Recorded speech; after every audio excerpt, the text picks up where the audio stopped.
Yes, yes, angry piglin, you are about to shoot me. Will you take 3 gold bars as tithe for letting me use my own treasure chests? You drive a hard bargain, sir.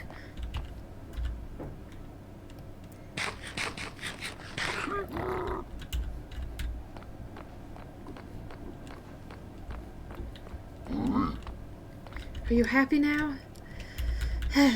Honestly, the nerve of some of these pigs.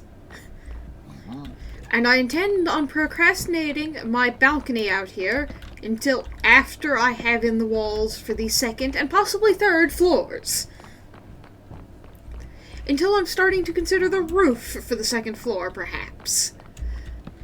Okay, this is very much not the layout I had initially planned in my build test world, but I don't think it's a bad layout. Not a bad layout at all. Ah, no, this is how I have to do it. Let's clean up much of what I have done thus far. I have made one fundamentally false assumption here. Tell me, audience, can thou see as well what I intend to do as that correction? And after a few false starts, I finally have the shape for my stairs. I particularly love this little switchback, where we have both this area that looks out into the grand hall, and then the stairs that will take you up all the way to the 3rd floor. A nice, safe area with no soul flame lanterns and no warped fungus decorations. The joys and suffering of diagonals. It appears that our piglins, even without any prompting, are not overly bright. How far does the grand hallway have to go?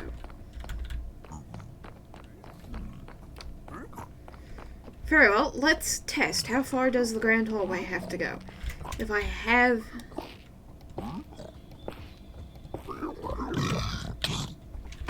Excuse me?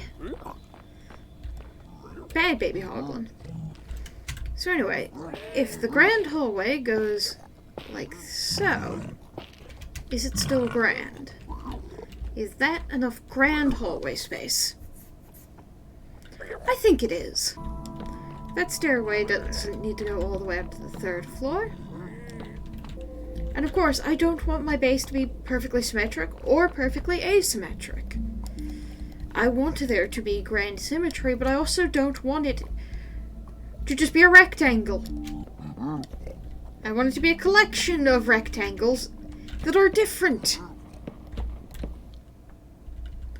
It seems I am once again out of arrows.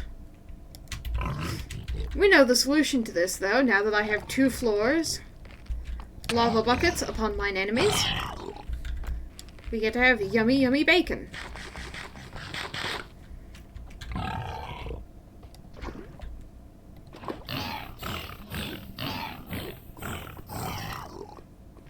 And perhaps that was slightly too many ticks of lava. But look, it is clean again. And yes, good first order approximation when trying to build a house like this, lay out the stairs first. For instance, laying out the stairs caused me to discover that that's still almost a full floor up. So, combining my realization that I do not have enough dwarf wood for this, with the chorus fruit saplings that we have obtained from the end, let us... I'm not going to stop basing in the nether, but I might put an industrial district. Yes, an industrial district in the overworld. This is basically like the industrial bunker, except it's an entire other dimension, so I never have to think about it ever again. Now, I intend later to give this its own house to work from, but I want it now. So let's put it downstairs here. Now, do I actually have the obsidian for this? No. Fortunately, I believe I have... I go from not having enough piglins and complaining about it to having no piglins and also complaining. Except I have found one. You, sir, are going to give me obsidian. I have 48 gold bars. How many is this going to take? I suppose that counts. Now, no running away, sir, when I'm still trying to trade with you. Good news, I think with the sorceries on this particular world, I can use crying obsidian instead of normal obsidian. Which, actually, at this point, I have enough. Now here I am, out in God knows where no one will bother me, and this is a perfect spot to put Industrial District. There are plenty of optimizations I could and probably should be doing with regards to these. Do I need to? At the moment, all I really need is a flat level plain full of chorus fruit. And we're going to put the chorus fruit one layer, end stone, and chorus fruit one layer down from our industrial district paths, just so I can flood it to easily clear out chorus fruit without having to stress.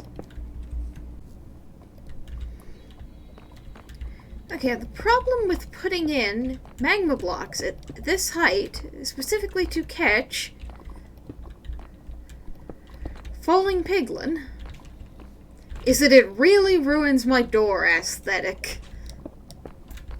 And if I put it down here, they'll just walk out. And if I put it here, they'll also just walk out. Okay, given that I was complaining that the diagonal doesn't work, and also that I'm having this design aesthetic problem with it ruining my doorway, let's rearrange how that's laid out on that upper floor. Yes, I definitely need to have my chestplate on if I'm going to be sitting around my house. The glamour it takes. You heard nothing, audience. I'm going to need to fill that full of hoppers, all feeding into a chest. Pair of double chests over here. But with that closed on up, it bothers me so much less. That said, those two blocks, I think, also need to be death trap. And there we go. None of this industrial district is properly industrial. We're just calling it that so that I can call my shop Industrial Light and Magic. That said, it's still a district where, it's still an area where I'm going to be doing basically all of my... I don't care how ugly this looks, I'm just going to be farming it a lot. So I guess that does count as an industrial district. World's okayest industrial district. And at least until morning, I am probably not getting anything else done because phantoms. Thank you, phantoms. I hate you. I really need a bed. So profoundly tired. And I haven't fixed my problem with going to sleep for a month. Look, going to sleep for a month is perfectly reasonable for one of the fairy persuasion. Sleeping overnight is just a short little nap. And I haven't been taking any naps, and I haven't been getting to sleep, and I'm grumpy, and it's full of phantoms, and I hate it. I wonder, does anyone in the server want phantom heads? Because I have certainly killed enough of these phantoms now. Now that our end rating's done, and everyone has wings, and the slow-falling potions no longer matter, I have more than enough phantom membranes. Still, I suppose I will use the slow-falling potions. If I'm going to be stuck needing a full chest plate to deal with the other denizens of my own house. And we're going to keep working here until I need to repair my hoe. At which point we'll go make the budget brand blaze farm. Because some people actually know what they're doing to make good ones. I simply know how to make an adequate blaze farm. But an adequate blaze farm is still a nice EXP farm close to home that is not invisible spiders. This particular unholy monstrosity took me 4 attempts to lay out rails that would even pick up anything from the upper floor.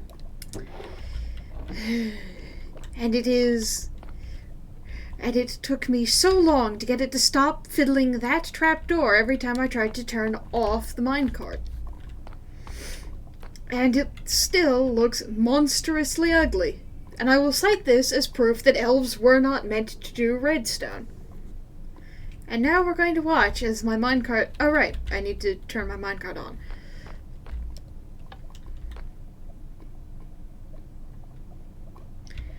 You can do it. Just a little bit further around this corner, you frustrating minecart. Come on. Come on. Come to me. You can do it. I figured it out eventually. And hopefully that'll be enough.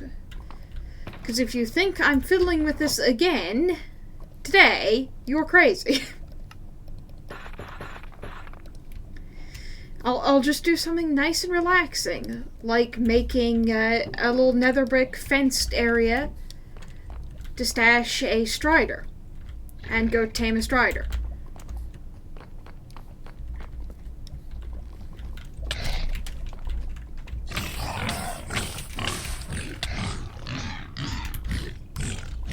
Good news, I don't think I tossed my axe into lava. So, it's still in there with the angry pig, and it should come on around and be picked up. Okay, did I toss my axe into lava? No, my axe is on the wall, which is not where it can be picked up, but it's not in lava, so everything is copacetic. Okay, you know how I said we were going to capture 1 strider? I have decided we're actually going to have 2, and have separate strider pens on each side of the house. Because I have 2 separate lava lakes, and not all that much contiguous lava area on the side. Taking advantage of being very fireproof right now, let's go swimming. I forgot just how slow it is to swim. So much better with my strider. Okay, I was not expecting that to work anywhere near as smoothly as that did, but I will take it, and look, strider pen is in lava, and somewhere you can't hurt yourself either. And you'll just stay there, safe and happy, and I can enjoy my walking boat. And now let's go construct a similar strider pen over in the front of my base. And alas, I cannot swim in lava. I can only float very slowly. So get back here, strider. You're getting a nice, warm strider pen, and you're going to like it. This is fun. This is perfectly fine. I have never been more fine in my life. Somewhere around here, there is the correct shulker box for the fire resistance potions. Because let's get one more piece of making the nether habitable, and also industrial light and magic set up. It is now time to make a blaze farm. Now, since I am a person who is possibly allergic to making redstone devices that actually work, we'll be using a simple redstoneless farm design courtesy of Dan Rob's Probs, which I will link in the description. And we're going to take advantage of having potions of fire resistance already to not die while we make this farm. Because the biggest threat from blazes is being lit on fire. Now in Ray's design, he uses torches to stop spawns back when you could actually stop blazes with light level. You can't do that anymore. So my recommendation instead is to just have fire resistance potions and a willingness to kill a lot of blazes while you are making your farm. So, I now have a blaze farm that nominally works and nominally does not require redstone. And that's good enough for me. Of course, while I was making the blaze farm, I managed to pick up 45 blaze rods from the number of blazes I had killed to make my blaze farm.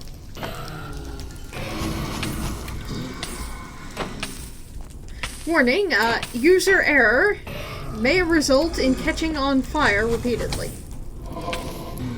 This appears to be one disadvantage of having the large free-floating area for the blazes to spawn in. They have better lines of sight. So, I now have a working blaze farm, but as you can see, I have collected a lot of blaze rods making this farm. And also, my first wither skeleton skull. I have made enough trips through this nether fortress that you'd think I'd have gotten one. And you know what? I did. Finally. I now have my one wither skeleton skull, while other people who have not been basing in the nether already have beacons. And one problem to swinging around an axe instead of a sword. I'm gonna have to repair my farm. Fortunately, this is a very low maintenance piece of technical machinery. Simple enough that even I can fix it. And unlike the version of this with slabs, it's very easy to get on across to the row where you have an annoying blaze that needs smackening. I strongly recommend that people have their armor on while using this farm.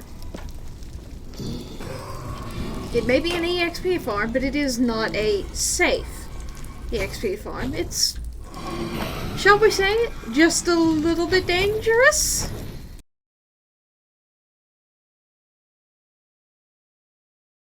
Yes, yes, yes. Let's break a little bit of time. Skulk fans. Ooh, yes. Yes, you need an ender chest, sir.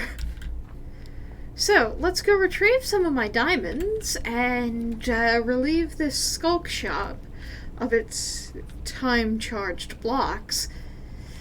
Because we're also getting up to the point where my house might have its second floor and I'll finally be able to take my month-long nap in 2 minutes. That's not supposed to happen. Let's get out of sight before someone notices that my glamour is not working. Okay, looks like nobody saw anything, so we'll just duck down into my little hidey hole here and...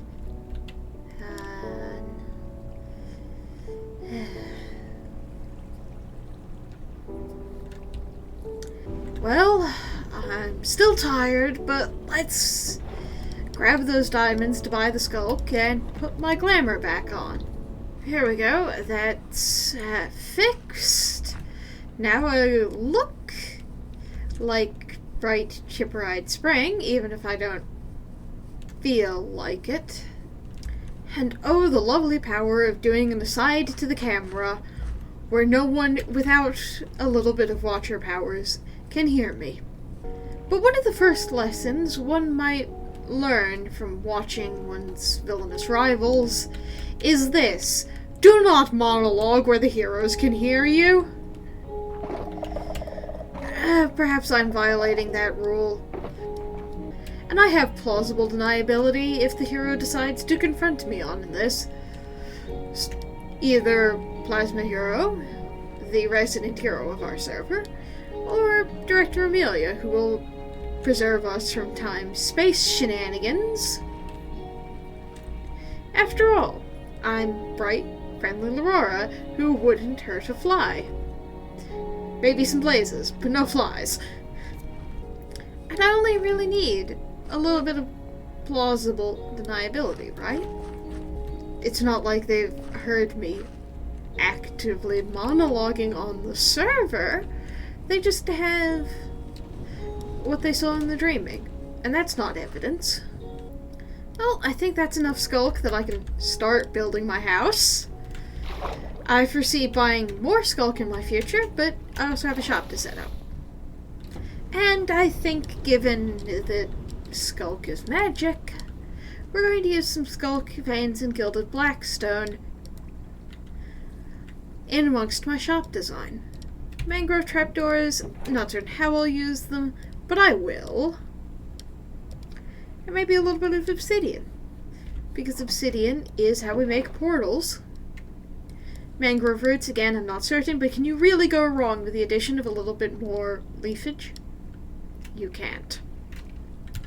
And let's just take an industrial quantity of copper, because copper both fits into kinda magical, it's shiny, and into industrial. Have you seen copper? I don't think I could get a more industrial block if I was trying. So, time to make industrial light and magic. Industrial light and magic will go here.